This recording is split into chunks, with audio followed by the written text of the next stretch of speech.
Bismillahirrahmanirrahim. Assalamualaikum warahmatullahi wabarakatuh. Innal hamdalillah nahmaduhu wa nasta'inuhu wa nastaghfiruh wa na'udzu billahi min shururi anfusina wa min sayyiati a'malina. May yahdihillahu fala mudilla lahu wa may yudlil fala hadiya lahu. Wa asyhadu an la ilaha illallah wahdahu la syarika lahu wa asyhadu anna Muhammadan 'abduhu wa rasuluhu alladzi la nabiyya ba'dah. Alhamdulillah, jamaah salat maghrib yang sama-sama mengharapkan ridha Allah. Ini pertemuan kita berjumpa pertama kali dengan bapak-bapak. Biasanya kajiannya ibu-ibu. Sekarang alhamdulillah ternyata di kompleks ini bapak-bapaknya banyak juga ya. Tidak hanya sekedar ibu. Tapi karena kesibukan dan lain semacamnya, ternyata bapak-bapak banyak berkumpulnya di waktu maghrib. Alhamdulillah, bahagia sekali bapak dan ibunya ada tidak ini? Ada ya sedikit? Mungkin. Ya, alhamdulillah bahagia sekali di hari ini kita bisa berjumpa di tempat yang mulia ini.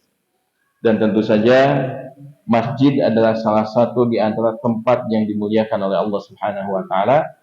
Maka di dalamnya layaklah kita untuk mengadakan hal-hal yang terkait dengan ibadah dan juga hal-hal yang terkait dengan mengingatkan tentang syariat-syariat Allah Subhanahu wa taala. Kalau kita tanya, Bapak sekalian, itu dalam satu bulan Hijriah, itu jumlah bulannya ada berapa, Pak? Sama 12 atau beda? Kalau kita kan bulan Masehi ya, di kita sering digunakan bulan Masehi. Itu jumlahnya 12. Bulan Hijriah, maka sama jumlahnya. Sama ada 12 bulan. Di antara 12 bulan ini, Allah Subhanahu wa taala memilih ada 4 di antara 12 bulan ini yang memiliki keutamaan, dan Allah Subhanahu wa taala menyebutkan bulan ini dengan bulan haram namanya. Jadi haramnya bukan haram bahasa fikih, Pak. Karena kalau dalam fikih haram itu apa, Pak? Sesuatu yang terlarang. Jika yusabu tarikuhu, diberikan pahala bagi yang meninggalkannya, wa yu'aqibu fa'iluhu, dan diberikan iqab, siksa bagi orang yang melakukannya. Kalau itu haram dalam istilah fikih. Nah sekarang haram dalam istilah umum itu memiliki beberapa makna. Termasuk salah satu makna haram itu apa? Sesuatu yang mulia. Al-hurumat, sesuatu yang mulia. Seperti misalkan ketika kita menyebutkan salah satu di antara masjid yang pahalanya paling besar ketika kita ibadah di dalamnya. Masjid apa itu? Masjidil Haram. Itu menggunakan kata haram juga. Tapi makna yang terkandung bukan haram dalam istilah fikih. Tapi maksudnya adalah masjid yang memiliki kemuliaan, yang beribadah di dalamnya, berapa banyak pahalanya? 100.000 kali lebih baik dibandingkan di tempat yang lain. Jadi kalau kita sholat di situ dengan satu sholat, maka pahalanya dibandingkan di tempat yang lain itu setara dengan 100.000 sholat di tempat yang lain. Subhanallah. Makanya beruntunglah orang-orang yang telah diberikan kemudahan oleh Allah untuk bisa mendatangi Masjidil Haram, dan semoga kita yang pernah ataupun yang belum, semoga Allah mudahkan kita untuk bisa beribadah di Masjidil Haram. Nah, di antara bulan-bulan ini yang disebutkan oleh Allah, ada namanya bulan haram. Seperti yang Allah firmankan dalam surat At-Taubah ayat yang ke-36, Allah Subhanahu wa taala berfirman, "Inna 'iddatash syuhuri 'indallah 12 syahran." Sesungguhnya bilangan atau jumlah bulan di sisi Allah Subhanahu wa taala jumlahnya ada 12. Berarti yang menetapkan 1 tahun 12 bulan, itu siapa yang menetapkan, Pak? Allah Subhanahu wa taala yang menetapkan. Ada 12 bulan yang telah Allah tetapkan fi kitabillah, yang telah Allah tetapkan yauma khalaqas samawati wal ard. Ketika Allah menciptakan langit dan bumi, maka Allah tetapkan masa, waktu. Ada harinya, ada bulannya, dan lain sebagainya. Minha arba'atun hurum, dan di dalamnya ada 4 bulan yang haram. 4 bulan yang dimuliakan. Di dalam Islam, jemaah sekalian, setiap ada sesuatu, pasti sesuatu tersebut ada yang dispesialkan. Di antara 1 tahun ada 12 bulan. Di antara 12 bulan ini ada yang Allah muliakan, yaitu bulan-bulan haram. Nah, di antara 1 bulan, setiap bulannya, maka ada waktu-waktu yang Allah muliakan dalam 1 bulan tersebut. Apa yang Allah muliakan dalam 1 bulan tersebut? Yang di dalamnya kemudian disyariatkan untuk beribadah kepada Allah, 3 hari melaksanakan saum. Kapan itu? Pertengahan bulan, 13, 14, 15. Kemudian di dalam 1 pekan, yang jumlahnya 7 hari, itu ada hari-hari yang Allah muliakan. Hari apa itu? Hari Jumat. Hari Jumat lebih mulia dibandingkan hari-hari yang lain. Nah, dalam setiap hari, 24 jam, itu ada waktu yang Allah Subhanahu wa Ta'ala muliakan. Kapan itu? Sepertiga malam terakhir. Maka akan ada sesuatu yang Allah muliakan di antara apa yang telah Allah ciptakan. Nah, dalam 1 tahun ada 4 bulan haram. Apa saja 4 bulan haram ini? Disebutkan dalam hadis yang sahih, riwayat Imam Al-Bukhari dan juga Imam Muslim. Ini kalau dalam usul fikih, Pak. Ini ayat surat At-Taubah ayat ke-36 ini lafadznya adalah lafadz yang masih mujmal. Kemudian di dalam hadis namanya mubayyan, menjelaskan yang asalnya global dan masih samar, kemudian ada penjelasan di dalam hadis. Ini namanya mubayyan. Yaitu ketika Nabi SAW bersabda, minha arba'atun hurum, di dalamnya ada 4 bulan haram, dan beliau menyebutkan salatatun mutawaliyat, ada 3 bulan yang berurutan. Berarti ada 4 bulan yang haram, 3 bulan berurutan. Berarti ini hijin yang celing, tidak berurutan dengan yang 3 ini. Kira-kira apa saja, Pak, bulan yang 3 berurutan ini? Bulan sekarang, Dzulqa'dah, setelah itu apa? Dzulhijjah, lebaran haji. Kemudian Muharram. 3 bulan berturut-turut. Kita berada di awal bulan haram. Kita berada di Dzulqa'dah, berarti ada 3 bulan berikutnya di hadapan kita yang termasuk bulan haram. Nah, salah satunya selain yang 3 berurutan, maka yang 1 terpisah, yaitu bulan Rajab. Ini 4 bulan yang haram, yang ketika Allah Subhanahu wa Ta'ala menciptakan langit dan bumi, dijadikan 4 bulan ini bulan yang istimewa. Sebetulnya kalau kita lihat,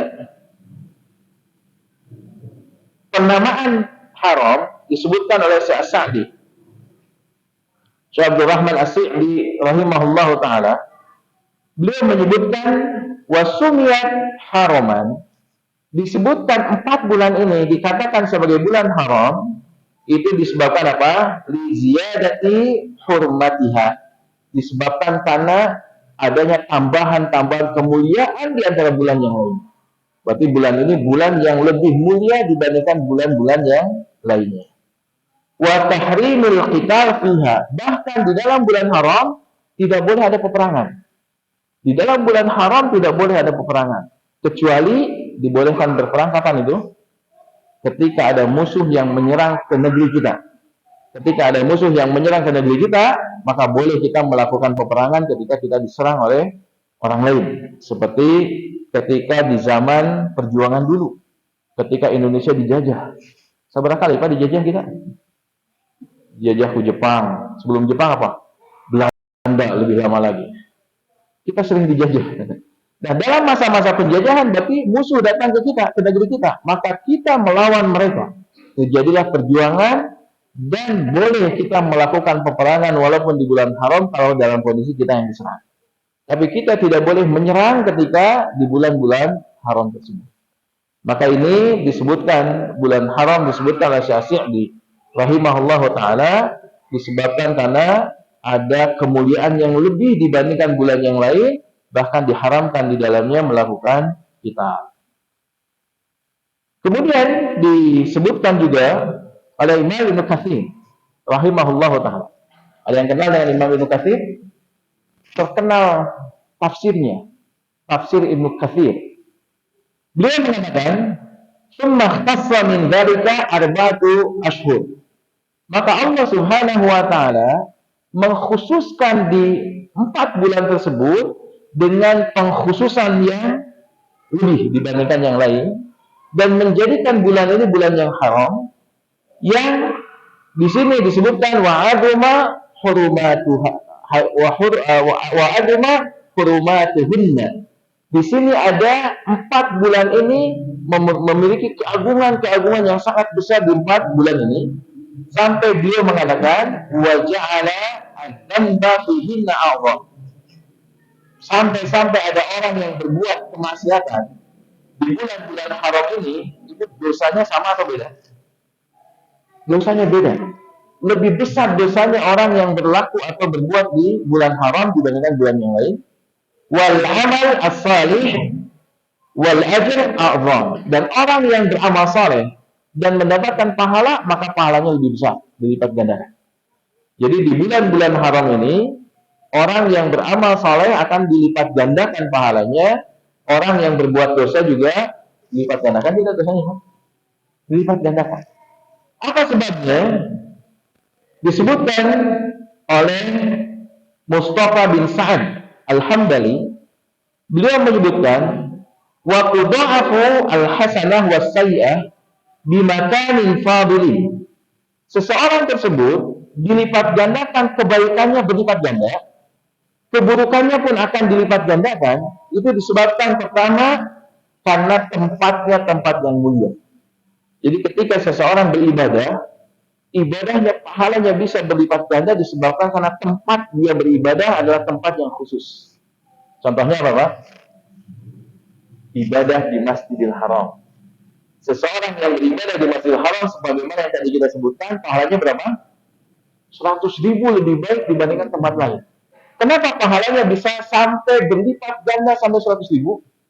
Karena tempatnya tempat yang khusus, tempat yang memiliki kemuliaan. Barang siapa yang beribadah di tempat tersebut, maka berlipat gandalah pahala yang dia dapatkan disebabkan karena Allah muliakan tempat tersebut. Atau ketika kita mendatangi kota Madinah, yaitu Masjid Nabawi, berapa pahala yang didapatkan oleh orang yang melakukan ibadah di Masjid Nabawi? Mendapatkan sebanyak apa? 50.000. Yakin? 100.000, setengahnya kan 50.000 ya. Tapi bukan itu pahalanya. Berapa pahalanya? Saudara Ahmad? 10.000 lebih baik dibandingkan tempat yang lain. Kemudian ada Masjid Al-Aqsa. Yang ada di mana? Al-Aqsa? Palestina. Seseorang yang beribadah di tempat tersebut dilipat gandakan pahalanya berapa banyak? 500 kali lipat dibandingkan tempat yang lain.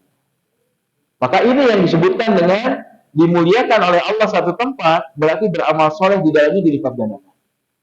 Nah sekarang pertanyaannya, kalau orang bermaksiat di tempat yang mulia tersebut, apakah dilipat gandakan dosanya? Tidak atau iya? Nah, kalau kita melihat perkataan dari Mustafa bin Sa'ad Al-Hambali, beliau menyebutkan ketika seseorang melakukan kebaikan di tempat yang mulia dan dilipat gandakan pahalanya, berarti seseorang yang berbuat dosa di tempat tersebut akan mendapatkan lipat ganda dari sisi dosanya. Contoh begini, ada seseorang yang mencuri. Mencuri itu dosa atau tidak? Dosa. Mencuri di rumah orang dosa. Tapi kalau pencuri itu datang ke masjid, dia mencuri dengan jumlah yang sama.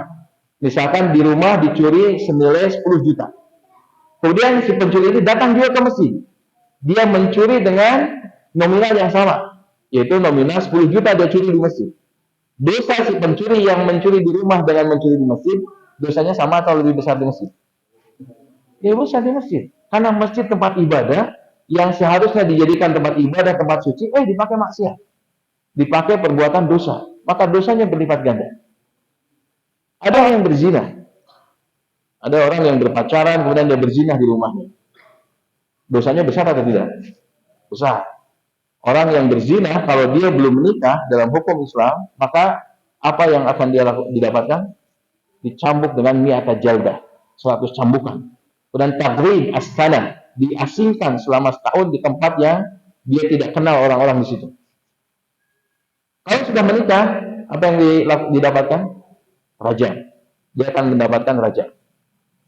Nah sekarang ada orang yang berzina di rumah, dosanya besar. Tiba-tiba ada orang yang datang ke masjid malam-malam, sepi-sepi, nggak ada orang. Dia datang ke masjid, parkir, kemudian ke toilet, masuk masjid. Ternyata di dalam masjid dia berzina. Kira-kira dosanya, Pak, besar mana? Dosa orang yang berzina di masjid ataukah di rumah? Di masjid lebih besar. Karena masjid adalah tempat suci, tempat ibadah yang seharusnya dilakukan ibadah di dalamnya, dia kotori tempat tersebut dengan bermaksiat. Makanya tidak aneh ketika Mustafa bin Sa'ad Al-Hambali rahimahullah ta'ala, beliau menyebutkan bahwasanya seseorang itu dilipat gandakan pahalanya disebabkan karena tempatnya. Tempat dia beribadah itu tempat yang mulia, pahalanya dilipat gandakan. Dan ketika dia berbuat dosa di tempat yang mulia, maka dia pun dosanya akan dilipat gandakan. Harusnya orang mengejar pahala dan kebaikan di tempat itu, malah dipakai maksiat. Ini yang berkaitan dengan tempat. Kemudian yang kedua adalah lipat ganda pahala atau dosa itu bizamanin fadilin, yaitu disebabkan karena waktu. Yang tadi tempat yang menyebabkan pahala dilipat gandakan ataupun dosa dilipat gandakan, karena hukum asal pahala itu berlipat, hukum asal dosa sesuai dengan kadarnya. Tapi kalau di tempat-tempat khusus, di tempat yang mulia, maka pahala dilipat ganda lebih besar dan dosa juga dilipat ganda lebih besar pula. Dan yang kedua berkaitan dengan waktu. Waktu yang utama dan waktu yang baik, yang seharusnya dia beramal saleh, tapi kemudian dia malah bermaksiat. Amal saleh dilipat gandakan, yang bermaksiat juga akan dilipat gandakan dosanya. Seperti kalau waktu berarti kapan? Kapan waktu yang menyebabkan seseorang itu amal solehnya dilipat gandakan dan dosanya pun juga dilipat gandakan. Kapan itu?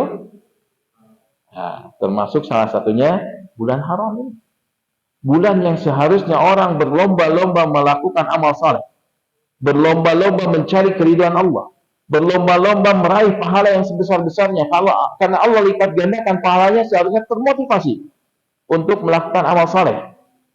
Malah dia bermaksiat di waktu-waktu yang telah Allah muliakan, kemudian dia malah melakukan kemaksiatan. Maka ini yang menyebabkan dosa berlipat ganda dan pahala juga berlipat ganda. Tetapi Pak, kalau kita perhatikan, mohon izin minum dulu ya. Semangat deh.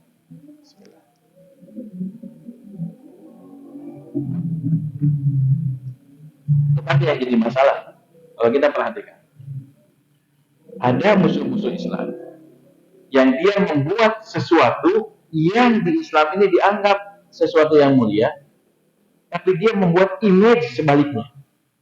Ini namanya apa? Talbis. Membungkus sesuatu yang baik itu jadi kejelekan, atau membungkus kejelekan jadi kebaikan. Contohnya apa? Contoh kalau kita berbicara tentang hari yang terbaik di antara satu pekan. Hari apa tadi? Hari Jumat. Sekarang Bapak perhatikan mitos yang terjadi di negeri kita tercinta.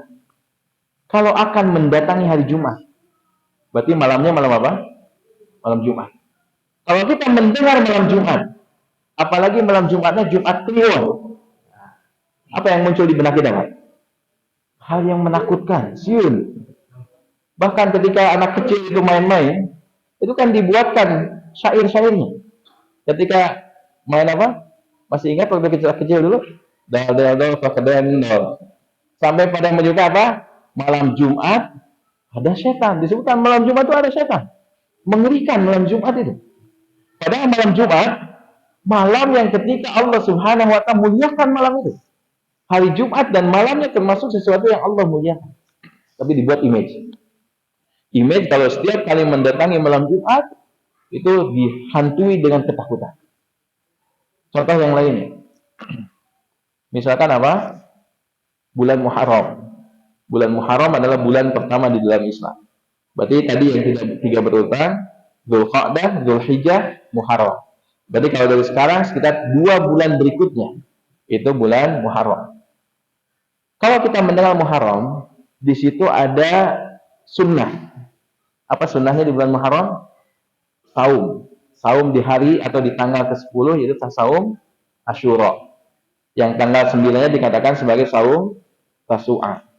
Sekarang Pak, kalau kita mendengar Asyura, apa yang muncul di benak kita?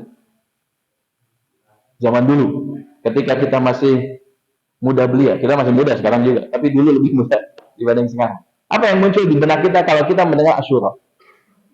Sundel bolong. Lihat, subhanallah ya, dibuatkan film-film yang membuat kita menjadi takut. Datang bulan-bulan haram bukannya bahagia, malah takut. Ini bulan Muharram nih. Bulan yang akan mendatangkan adanya sundel bolong dan lain sebagainya. Dibuatkan sesuatu yang menakutkan ketika memasuki bulan-bulan haram. Maka lihat, hati-hati. Ini bukan hal yang tidak disengaja, jemaah sekalian. Karena kalau kita lihat polanya, lihat. Malam Jumat disebutkan sesuatu yang menakutkan. Ketika memasuki bulan-bulan haram ada mitos-mitos tertentu.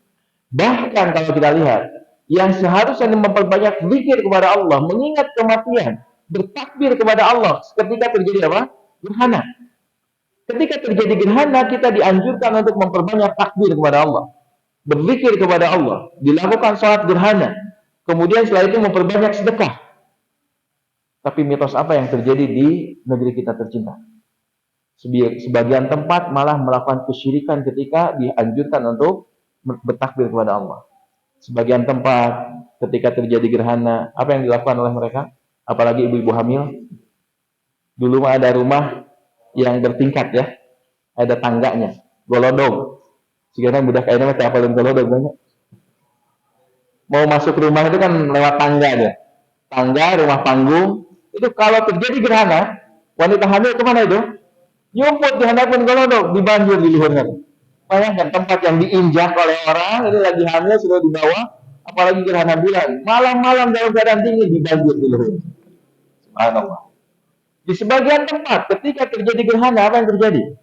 Mereka ngambil sendalnya. Sendal jepit diambil, kemudian digigit. Bayangkan, pas sendal jepit diinjak-injak, digigit. Untuk menakut-nakuti makhluk halus yang bisa saja mencuri janinnya. Maka dia gigit, mesiunin si jinna. Karena ningali letahnya juga panjang. Karena gigit sendal. Lihat, mitos-mitos yang dibuat yang seharusnya banyak bertakbir kepada Allah, banyak beribadah kepada Allah, tapi justru malah meyakini keyakinan-keyakinan yang seharusnya tidak terjadi. Belum lagi ketika terjadi gerhana harusnya banyak bertakbir kepada Allah. Kemudian muncul keyakinan apa? Ada naga yang memakan bulan. Kalau gerhana bulan. Kalau matahari berarti mataharinya yang dimakan. Subhanallah ya. Hal-hal yang di dalamnya itu seharusnya kita beribadah kepada Allah, bertakbir kepada Allah, mengagungkan Allah Subhanahu wa taala, tapi malah terjadi hal-hal yang justru kalau kita lihat disimpangkan dari kebaikan dan amal saleh. Dan kalau kita lihat polanya, Pak, itu pola yang mirip. Setiap kali mendatangi tempat yang seharusnya beribadah kepada Allah, tapi yang dilakukan apa? Kebalikannya.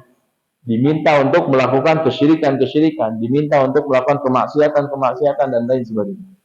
Maka ini adalah hal-hal yang kalau kita lihat ada pola yang ketika amal soleh dilipat gandakan bukan menjadi peluang untuk beramal soleh, tapi malah ada kegiatan-kegiatan, mitos-mitos, kebiasaan-kebiasaan yang menyebabkan justru malah senang untuk melakukan hal-hal yang dilarang dalam agama ini. Meyakini sesuatu yang tidak ada kaitannya sama sekali. Tapi di zaman sekarang masih ada yang seperti itu. Pertama golodognya terus daya. Berarti itu hilang dengan sendirinya. Karena tidak ada lagi golodog. Kemudian mitos yang lainnya apa biasanya kalau terjadi gerhana? Tidak apa. Itu kalau di desa-desa sangat kental sekali dengan mitos-mitos demikian. Padahal ini di waktu-waktu yang ketika Allah melipat gandakan pahala, ketika Allah memberikan kebaikan-kebaikan di tempat tersebut, di waktu tersebut, tapi malah dilakukan untuk bermaksiat kepada Allah, bukan beramal saleh. Oleh karena itu, mumpung kita berada di awal bulan haram ini, masih ada waktu yang panjang. Kita masih berada di awal Dzulqa'dah. Setelah itu nanti akan ada Dzulhijjah. Yang setiap bulan haram itu ada kekhususan, ada keutamaan dan kita bisa beramal di dalamnya, dimanfaatkan kita untuk memperbanyak amal.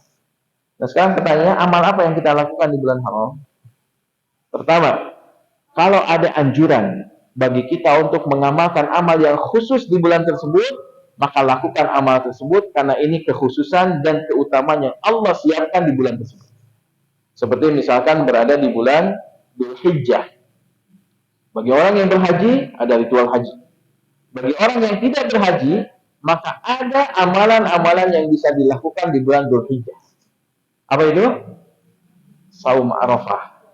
Saum ketika orang-orang wukuf di Arafah, ketika kita berada di negeri yang dekat dengan Makkah dan Madinah, atau tanggal 9 Dzulhijjah ketika kita berada di negeri yang jauh dari Makkah dan Madinah.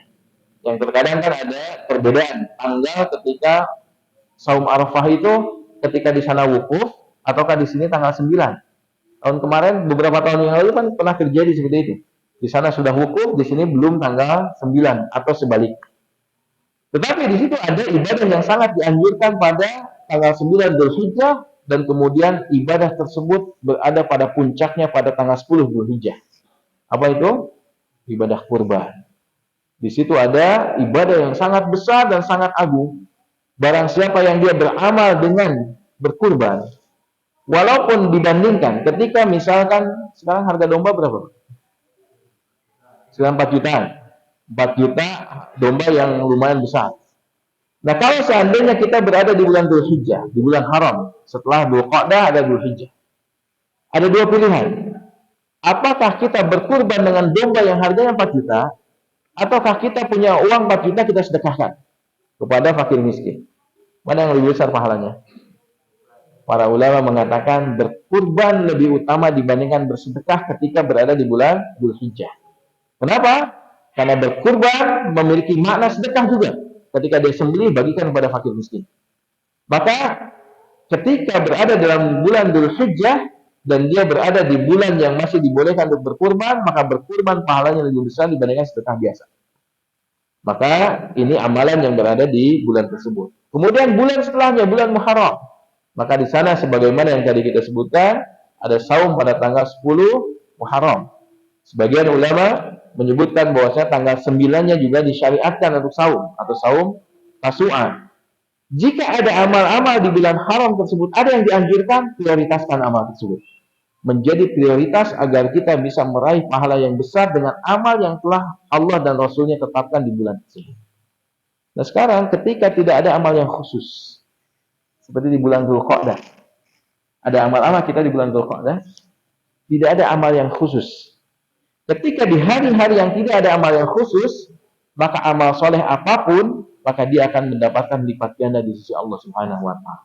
Maka perbanyaklah sedekah di bulan-bulan haram. Bagi orang yang memiliki harta, perbanyaklah melakukan saum-saum sunnah di bulan-bulan haram. Bagi orang yang mampu untuk melakukan saum sunnah.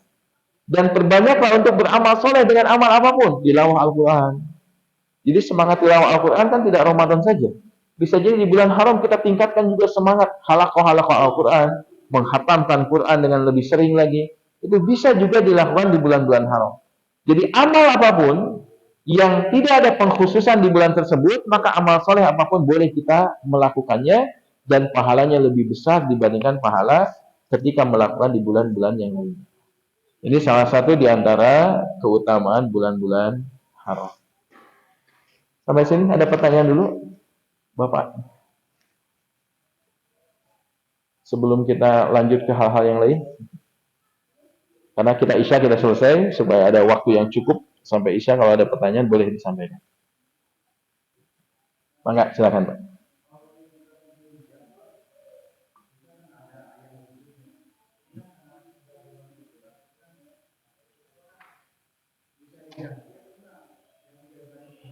Baik. Pertanyaan yang sangat bagus kan. Setiap bulan itu kan ada ayamul bid, yaitu hari-hari yang dianjurkan kita sunnah 3 hari dalam satu bulan tersebut. 13, 14, 15. Nah sekarang yang jadi masalah di bulan Dzulhijjah itu kan hari-hari tasyrik. Hari tasyrik itu apa? Hari 3 hari setelah Idul Adha. Berarti tanggal 11, 12, 13. Berarti tanggal 13-nya karena hari tasyrik itu hari yang tidak boleh kita saum. Jadi ada 2 hari yang hukumnya haram kita saum. Itu kapan itu? Idul Fitri dan Idul Adha. Ini pengharaman dari zatnya. Saum apapun di hari Idul Fitri dan Idul Adha tidak boleh. Baik saum wajib seperti qadha. Mengqadha Ramadan nggak boleh di Idul Fitri. Tidak boleh juga di Idul Adha. Saum nazar pun tidak boleh. Di 2 hari ini, karena para ulama mengatakan apa? Pengharaman saum pada Idul Fitri dan Idul Adha adalah pengharaman dari zat saum. Jadi saum apapun tidak boleh di hari tersebut. Nah, adapun di hari-hari tasyrik, maka ini adalah hari-hari yang dianjurkan bagi kita untuk makan dan minum.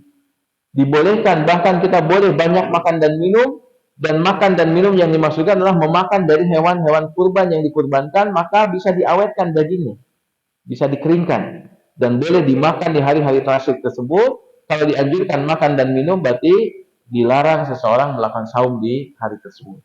Walaupun para ulama mengatakan hukumnya makruh. Nah, bagaimana tanggal 13-nya? Kan Ayamul Bid itu kan tanggal 13, 14, 15. Padahal di hari tasyrik kan 13-nya masuk tasyrik. Bagaimana demikian?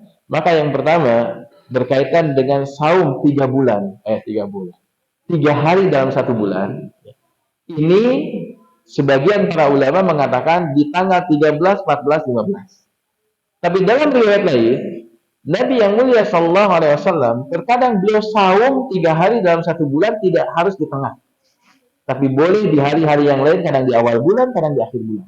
Tapi dalam 1 bulan ada 3 hari yang saum, maka kalau memungkinkan saum di akhir bulan, boleh di akhir bulan, atau di awal bulan, atau di tengah bulan. Walaupun yang paling masyhur adalah saumnya di tengah bulan. Oleh karena itu, ketika seseorang berada di hari-hari tasyrik, kalau ingin mengamalkan 3 hari dalam 1 bulan tersebut, maka hindari tanggal 13 dan boleh diganti di hari yang lainnya.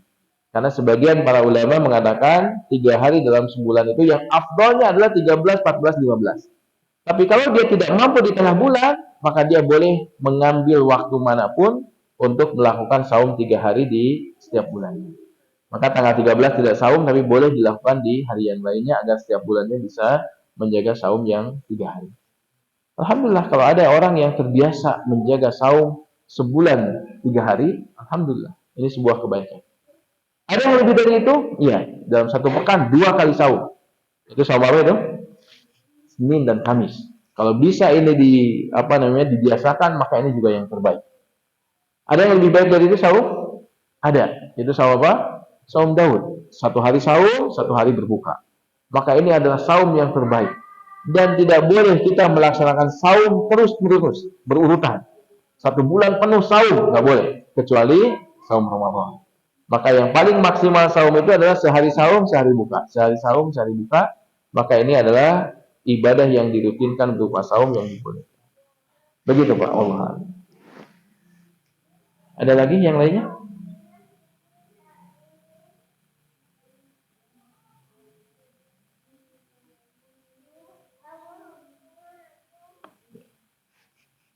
Ada lagi Pak? Berapa menit lagi Isya? Dan 6 menit lagi? 5 menitan lagi. Baik. Tidak ada yang nanya? Harus saya yang nanya? Kalau saya yang nanya berarti harus ada hadiahnya. Baik.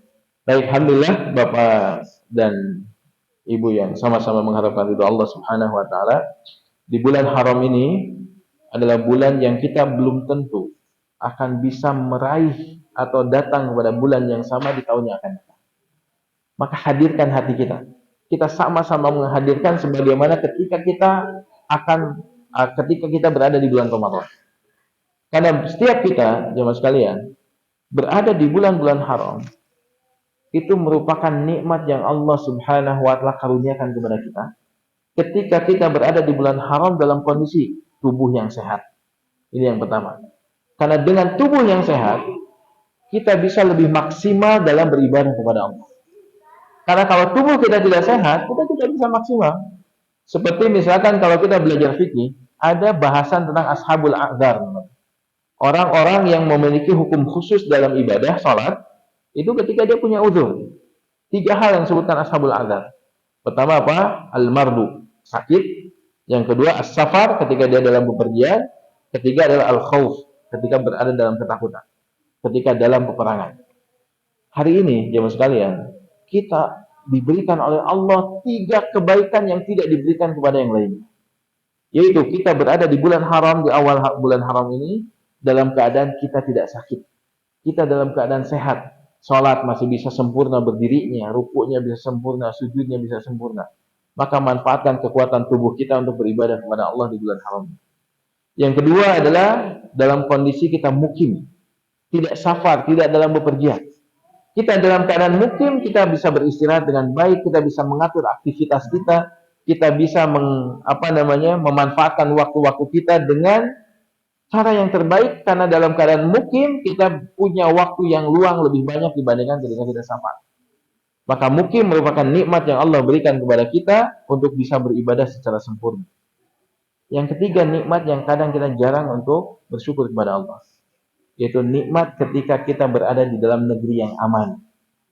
Di tempat yang lain, ketika memasuki bulan haram, mereka dalam ketakutan. Seperti yang terjadi di mana? Palestina. Di Palestina, ketika seseorang ingin melaksanakan sholat berjamaah di masjid, kadang taruhannya nyawa. Ketika dia datang, bisa jadi saja beberapa kali kejadian ketika sholat subuh kemudian ditembaki oleh Zionis Yahudi. Di kita ada yang seperti itu, sholat subuh dalam keadaan takut, yang ditembak ke Yahudi. Nggak ada di sini, aman. Dalam kondisi aman. Tapi anehnya, di tempat yang penuh dengan ketakutan, masjid penuh. Sholat subuh penuh. Padahal nyawa taruhannya. Kalau di kita taruhannya apa? Nggak ada yang ditaruhkan. Dalam keadaan aman. Datang ke masjid dan berapa saf masjid sholat subuh kita di masjid ini? Tidak sebanyak saf ketika sholat Jumat. Maka ini menunjukkan apa? Kita harus banyak bersyukur kepada Allah atas nikmat ketika kita berada di dalam negeri yang aman. Kita harus banyak bersyukur kepada Allah dan manfaatkan ketika kita berada di bulan-bulan haram, manfaatkan 3 kebaikan yang Allah berikan kepada kita ketika kita sehat, ketika kita dalam keadaan mukim, dan ketika kita berada dalam keadaan aman. Maka mudah-mudahan dengan cara demikian Allah Subhanahu wa taala memperkenankan kita untuk meraih pahala yang sebesar-besarnya di sisi Allah Subhanahu wa taala, dan semoga dengan apa yang kita lakukan di bulan-bulan haram ini Allah perkenankan kita untuk bisa memasuki surga Allah Subhanahu wa taala. Mungkin itu saja yang disampaikan. Kita siap-siap untuk sholat Isya. Kita cukupkan dan kita tutup dengan doa kifaratul majelis. Subhanakallahumma bihamdika asyhadu an la ilaha illa anta astaghfiruka wa atubu ilaik. Wassalamualaikum warahmatullahi wabarakatuh.